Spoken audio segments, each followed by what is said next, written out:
I really enjoy nature photography. And when you start taking photos outdoors, one of the first things you realize is how important good light is for creating a good picture. When you shoot indoors, you can use flashes and other artificial light sources.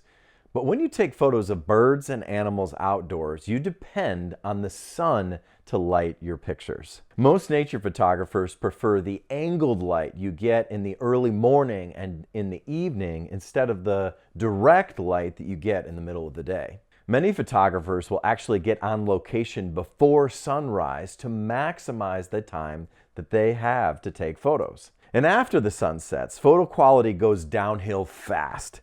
The pictures get grainy and blurry. Now, lots of creatures, like owls for instance, get more active at night.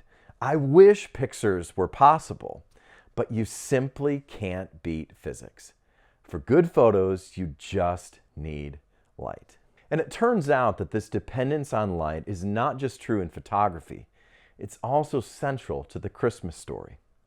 In Luke chapter 1, the priest Zechariah prophesies that his newborn son John would prepare the way for a divine rescuer who would save God's people. Zechariah looks ahead to this coming Messiah and he says, "The sunrise shall visit us from on high to give light to those who sit in darkness in the shadow of death, to guide our feet into the way of peace." Well, Zechariah says that when the Lord arrives, it will be like a sunrise. He will proclaim victory, banishing darkness and defeating death.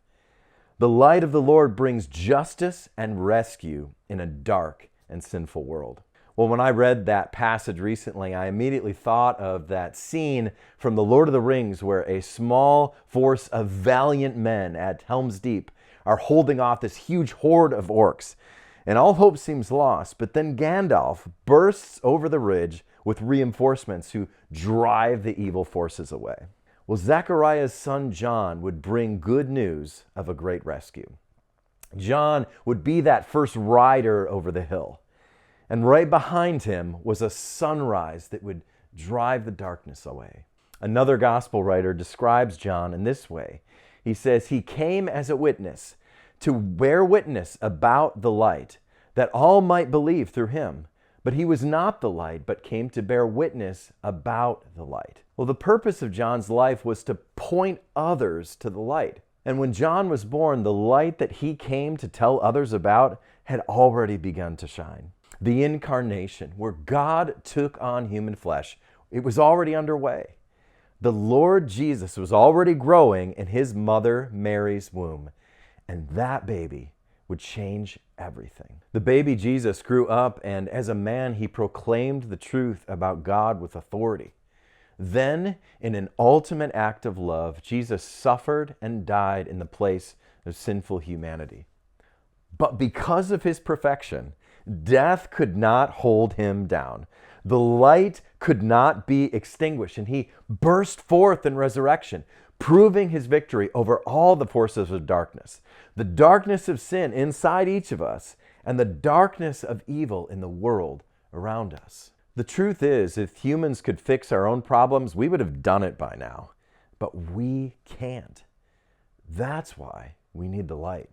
If you've ever been angry about the injustice in our world, the arrival of Jesus is good news for you.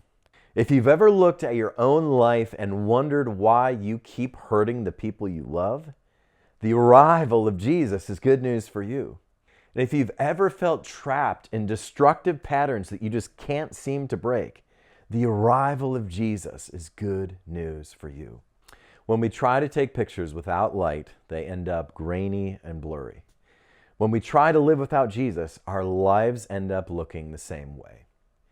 Now, we can try to deny the darkness, but that just doesn't help. We desperately need the light. Well, the good news of Christmas is that the light that we need has arrived. He was born in a manger, and he changes everything. One of the exciting things about following Jesus is that we get to be sunrise announcers. We don't create the light, we don't replace the sun, but like John, we simply point others to where it is rising.